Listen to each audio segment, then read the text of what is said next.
Welcome back to The Breakdown with me, NLW. It's a daily podcast on macro, Bitcoin, and the big picture power shifts remaking our world. The Breakdown is sponsored by Nexo.io and produced and distributed by CoinDesk. What's going on, guys? It is Sunday, January 24th, and that means it's time for Long Reads Sunday. Before we start today's Long Read Sunday, however, I want to take you back to 1991. In that year, a man named Phil Zimmermann created the first version of something that he called Pretty Good Privacy, or PGP. PGP was a type of encryption, and Phil's motivation had been that as a longtime anti-nuclear activist, people like him could securely use bulletin board systems as well as store important messages and files. When PGP was released, it was with no license fee for non-commercial use, and the complete source code was included with all copies.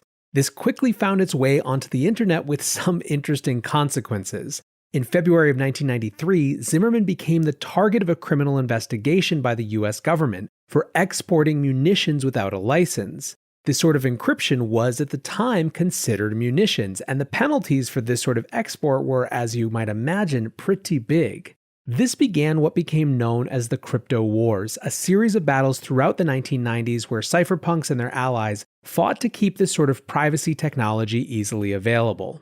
The way they took on this particular set of regulations was pretty original. Zimmermann published the entire source code of PGP in a hardcover book via MIT Press.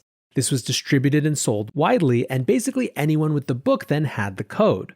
The point was that while the export of munitions like guns and bombs was restricted, the export of books is protected by the First Amendment. They took this code as speech idea and ran with it, printing the source code on t-shirts and even some people tattooing parts of it on their bodies. Those battles around privacy set the tone for much of what has come since, and it seems likely that we're in for more of that in the future when it comes to this sort of privacy technology. I was reminded of all this earlier this week when a certain someone who shall remain nameless, for the sake of denying his petty schemes the oxygen they so richly desire, decided to try and sue two websites where the Bitcoin whitepaper was published to take it down, claiming that it was his. This is not the first time said person has done this, and it is just as absurd now as it was then. The whitepaper was published under an open source MIT license allowing anyone to, quote, use, copy, modify, merge, publish, distribute, sublicense, and or sell copies of. And in that spirit, I thought, what better choice for this week's Long Read Sunday than the very work itself? Here it is, preserved and shared in one more place, this time in my voice. Bitcoin, a peer-to-peer electronic cash system, by Satoshi Nakamoto. Abstract. A purely peer-to-peer version of electronic cash would allow online payments to be sent directly from one party to another without going through a financial institution. Digital signatures provide part of the solution, but the main benefits are lost if a trusted third party is still required to prevent double spending. We propose a solution to the double spending problem using a peer-to-peer network.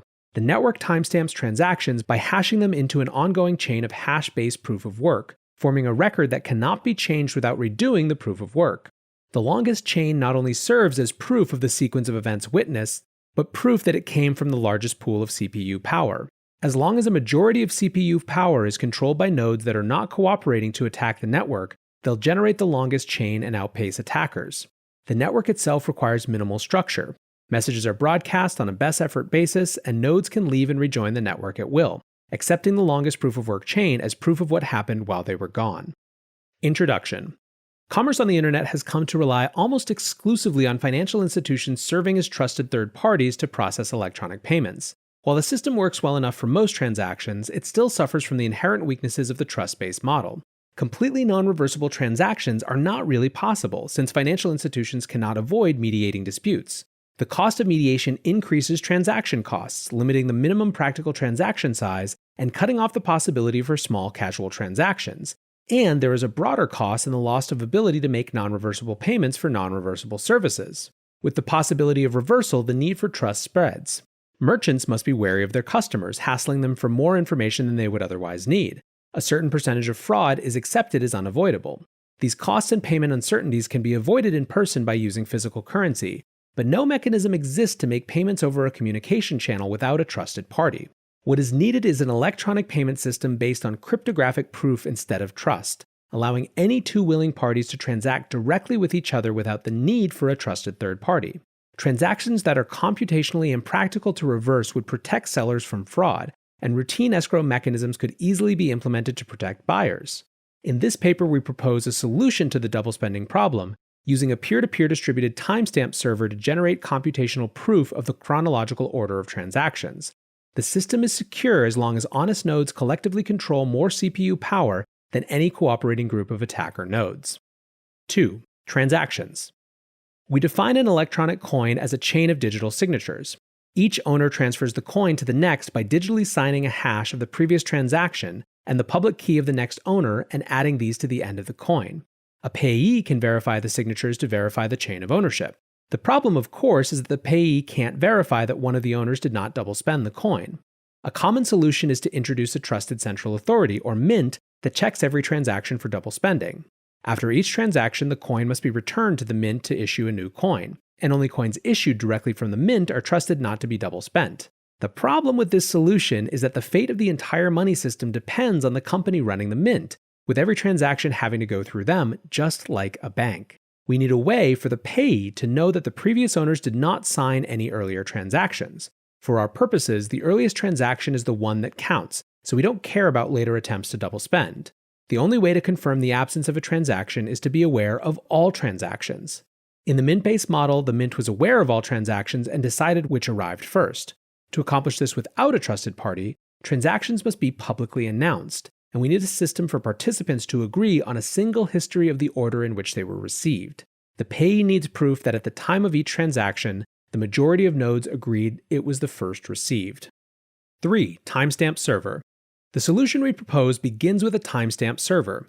A timestamp server works by taking a hash of a block of items to be timestamped and widely publishing the hash, such as in a newspaper or Usenet post. The timestamp provides that the data must have existed at the time, obviously, in order to get into the hash. Each timestamp includes the previous timestamp in its hash, forming a chain, with each additional timestamp reinforcing the ones before it. 4. Proof of work. To implement a distributed timestamp server on a peer-to-peer basis, we will need to use a proof of work system similar to Adam Back's Hashcash, rather than newspaper or Usenet posts. The proof of work involves scanning for a value that, when hashed, such as with SHA-256, the hash begins with a number of 0 bits. The average work required is exponential in the number of 0 bits required and can be verified by executing a single hash. For our timestamp network, we implement the proof of work by incrementing a nonce in the block until a value is found that gives the block's hash the required 0 bits. Once the CPU effort has been expended to make it satisfy the proof of work, the block cannot be changed without redoing the work. As later blocks are chained after it, the work to change the block would include redoing all the blocks after it. The proof of work also solves the problem of determining representation in majority decision-making. If the majority were based on one IP address, one vote, it could be subverted by anyone able to allocate many IPs. Proof of work is essentially one CPU, one vote. The majority decision is represented by the longest chain, which has the greatest proof of work effort invested in it. If a majority of CPU power is controlled by honest nodes, the honest chain will grow the fastest and outpace any competing chains. To modify a pass block, an attacker would have to redo the proof of work of the block and all blocks after it, and then catch up with and surpass the work of the honest nodes. We will show later that the probability of a slower attacker catching up diminishes exponentially as subsequent blocks are added. To compensate for increasing hardware speed and varying interest in running nodes over time, the proof of work difficulty is determined by a moving average targeting the average number of blocks per hour. If they're generated too fast, the difficulty increases. Looking for the best way to stay on top of your investment game? Nexo.io has you covered in 3 easy steps with their high-yield savings account for digital assets. Step 1. Create an account at Nexo.io. Step 2. Transfer assets to your secure Nexo wallet with no minimum or maximum limits on funds deposited. Step 3. Sit back, relax, and earn up to 12% compounding interest paid out daily on your crypto and fiat. Your passive income made simple. Get started at Nexo.io. 5. Network. The steps to run the network are as follows. 1. New transactions are broadcast to all nodes. 2. Each node collects new transactions into a block. 3. Each node works on finding a difficult proof of work for its block. 4. When a node finds a proof of work, it broadcasts the block to all nodes. 5. Nodes accept the block only if all transactions in it are valid and not already spent. 6. Nodes express their acceptance of the block by working on creating the next block in the chain, using the hash of the accepted block as the previous hash. Nodes always consider the longest chain to be the correct one and will keep working on extending it. If two nodes broadcast different versions of the next block simultaneously, some nodes may receive one or the other first. In that case, they will work on the first one they received, but save the other branch in case it becomes longer. The tie will be broken when the next proof of work is found and one branch becomes longer. The nodes that were working on the other branch will then switch to the longer one. New transaction broadcasts do not necessarily need to reach all nodes. As long as they reach many nodes, they will get into a block before long. Block broadcasts are also tolerant of dropped messages. If a node does not receive a block, it will request it when it receives the next block and realizes it missed one. 6. Incentive. By convention, the first transaction in a block is a special transaction that starts a new coin owned by the creator of the block. This adds an incentive for nodes to support the network and provides a way to initially distribute coins into circulation, since there is no central authority to issue them. The steady addition of a constant amount of new coins is analogous to gold miners expending resources to add gold to circulation.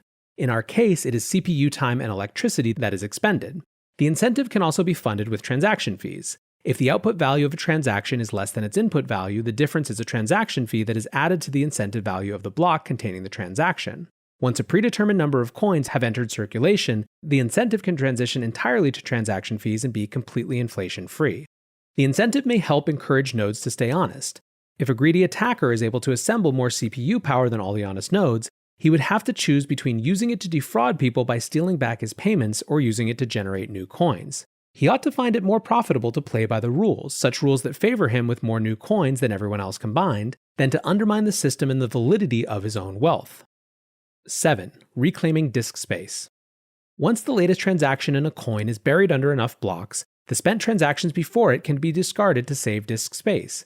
To facilitate this without breaking the block's hash, transactions are hashed in a Merkle tree, with only the root included in the block's hash.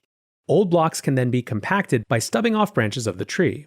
The interior hashes do not need to be stored. A block header with no transactions would be about 80 bytes. If we suppose blocks are generated every 10 minutes, 80 bytes times 6 times 24 times 365 equals 4.2 megabytes per year. With computer systems typically selling with 2 gigabytes of RAM as of 2008 and Moore's Law predicting current growth of 1.2 gigabytes per year, storage should not be a problem even if the block headers must be kept in memory. 8. Simplified payment verification. It is possible to verify payments without running a full network node. A user only needs to keep a copy of the block headers of the longest proof of work chain, which he can get by querying network nodes until he's convinced he has the longest chain, and obtain the Merkle branch linking the transaction to the block it's timestamped in. He can't check the transaction for himself, but by linking it to a place in the chain, he can see that a network node has accepted it, and blocks added after it further confirm the network has accepted it. As such, the verification is reliable as long as honest nodes control the network, but is more vulnerable if the network is overpowered by an attacker. While network nodes can verify transactions for themselves, the simplified method can be fooled by an attacker's fabricated transactions for as long as the attacker can continue to overpower the network. One strategy to protect against this would be to accept alerts from network nodes when they detected an invalid block, prompting the user's software to download the full block and alerted transactions to confirm the inconsistency. Businesses that receive frequent payments will probably still want to run their own nodes for more independent security and quicker verification. 9. Combining and splitting value. Although it would be possible to handle coins individually, it would be unwieldy to make a separate transaction for every cent in a transfer. To allow value to be split and combined, transactions contain multiple inputs and outputs. Normally, there will be either a single input from a larger previous transaction or multiple inputs combining smaller amounts, and at most 2 outputs, one for the payment and one returning the change, if any, back to the sender. It should be noted that fan out, where a transaction depends on several transactions, and those transactions depend on many more, is not a problem here. There is never the need to extract a completely standalone copy of a transaction's history. 10. Privacy. The traditional banking model achieves a level of privacy by limiting access to information to the parties involved and the trusted third party. The necessity to announce all transactions publicly precludes this method, but privacy can still be maintained by breaking the flow of information in another place, by keeping public keys anonymous. The public can see that someone is sending an amount to someone else, but without information linking the transaction to anyone. This is similar to the level of information released by stock exchanges, where the time and size of individual trades, the tape, is made public but without telling who the parties were. As an additional firewall, a new key pair should be used for each transaction to keep them from being linked to a common owner. Some linking is still unavoidable with multi-input transactions, which necessarily reveal that their inputs were owned by the same owner. The risk is that if the owner of the key is revealed, linking could reveal other transactions that belong to the same owner. 11. Calculations. We consider the scenario of an attacker trying to generate an alternate chain faster than the honest chain. Even if this is accomplished, it does not throw the system open to arbitrary changes, such as creating value out of thin air or taking money that never belonged to the attacker. Nodes are not going to accept an invalid transaction as payment, and honest nodes will never accept a block containing them. An attacker can only try to change one of his own transactions to take back money he recently spent. The race between the honest chain and an attacker chain can be characterized as a binomial random walk. The success event is the honest chain being extended by one block, increasing its lead by +1, and the failure event is the attacker's chain being extended by one block, reducing the gap by -1. The probability drops exponentially as the number of blocks the attacker has to catch up with increases. With the odds against him, if he doesn't make a lucky lunge forward early on, his chances become vanishingly small as he falls further behind. We now consider how long the recipient of a new transaction needs to wait before being sufficiently certain the sender can't change the transaction. We assume the sender is an attacker who wants to make the recipient believe he paid him for a while, then switch it to pay back to himself after some time has passed. The receiver will be alerted when that happens, but the sender hopes it will be too late. The receiver generates a new key pair and gives the public key to the sender shortly before signing. This prevents the sender from preparing a chain of blocks ahead of time by working on it continuously until he is lucky enough to get far enough ahead, then executing the transaction at that moment. Once the transaction is sent, the dishonest sender starts working in secret on a parallel chain containing an alternative version of his transaction. At this point, Satoshi goes full math, so you're going to have to look at the actual white paper itself, which someone's probably tattooing on their body right now to follow this next part, but we're going to go to the next section. 12. Conclusion. We have proposed a system for electronic transactions without relying on trust. We started with the usual framework of coins made from digital signatures, which provides strong control of ownership but is incomplete without a way to prevent double spending. To solve this, we proposed a peer-to-peer network using proof of work to record a public history of transactions that quickly becomes computationally impractical for an attacker to change if honest nodes control a majority of CPU power. The network is robust in its unstructured simplicity. Nodes work all at once with little coordination. They do not need to be identified since messages are not routed to any particular place and only need to be delivered on a best effort basis. Nodes can leave and rejoin the network at will, accepting the proof of work chain as proof of what happened while they were gone. They vote with their CPU power, expressing their acceptance of valid blocks by working on extending them, and rejecting invalid blocks by refusing to work on them. Any needed rules and incentives can be enforced with this consensus mechanism.